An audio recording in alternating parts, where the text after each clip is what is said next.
Donald Trump joins, John Trump Jr. joins me tonight. And sir, it's good to have you back on the show. Fighting a little cold here. Was up late last night, but you know what a night it was, and what a party you guys had in West Palm Beach. Tell us, the first thing I wanted to ask you is, tell us how your father reacted as the returns came in and it looked clear. Listen, it was great. Obviously, feels like an incredible vindication, Rob, for all of the nonsense they've put him through, our whole family through, really for the last 9 years. With the indictments and the impeachments and the congressional testimony and all of the stuff we've had to deal with. It was pretty incredible. He was very calm, very cool, very collected. The guy's a machine. We did 4 rallies, and his rallies, he goes for 90 minutes, 2 hours. He did 4 of those. We got home from Michigan at 6 o'clock in the morning. He was up the whole plane ride and basically went home to Mar-a-Lago, got on TV. I mean, the guy's 78. He pulled an all-nighter. I mean, that kind of energy you can't make up, and basically almost pulled an all-nighter the other, again. It was truly spectacular. Just something great to see. It just felt so good. And to have the House, to have the popular vote, to have the Senate, or at least what looks like the House, really amazing. You take the popular vote talking point off the table for the Democrats, and maybe they'll start focusing on real problems, not installing tampon dispensers in boys' bathrooms. That's exactly right. I have a feeling that, there's been a lot of pain for the Republican Party as Trump has kind of taken it over and moved it towards populism, that there's been a lot of growing pains to that process. I feel like Democrats have done a good job of holding that off. And staying establishment. They have their elites in charge. They don't want to change that. But I feel like this might be the moment when they're forced to, because when you have a humiliating loss like they had last night against, in their minds, your father is a very beatable candidate, right? Because they think he's just so awful. And right now, there's got to be a lot of soul searching in that party.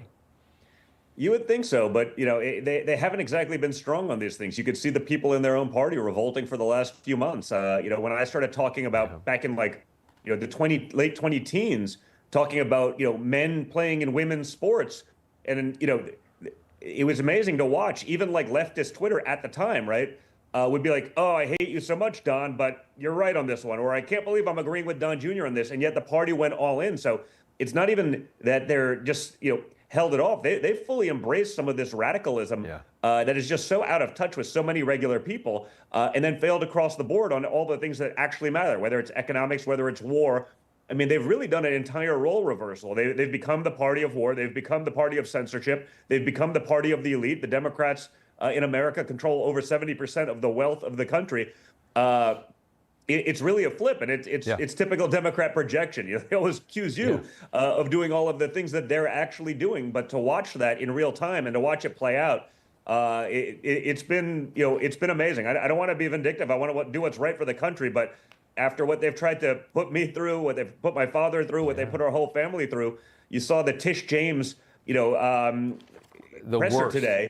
She's saying, and we're going to stop him from being vindictive. I mean, you mean like what you're doing when you're getting called before the New York Supreme Court and being ridiculed for doing stuff that has literally never, ever been done before, testing all sorts of obscure theories of law to try to stop Trump because you campaigned on it and it's good for fundraising, but not for reality, and not when New York's crumbling and falling apart and crime's going through the roof. Don't focus on those problems. Focus on Trump. Exactly. Yeah. I mean, and today, what we saw today from Tish James, that was just awful. I mean, I thought that the optics of that was terrible. She just looks like a little tyrant that just can't quite do what she wants, but she's working on it. I want to go back to the campaign that you guys had, and you had a really incredible vice president pick and that VP pick, and that was, I know you had a lot to do with that. You also had a lot of really incredible surrogates. I mean, to have Elon Musk, Tulsi, Vivek, Tucker, this incredible team behind him that I really think helped so much drawing out that younger vote, drawing out the young people that listen to this alternative media, that listen to Joe Rogan for information, read Twitter for information. You guys had all the right people to get that young vote out for Republicans, which is so hard to do.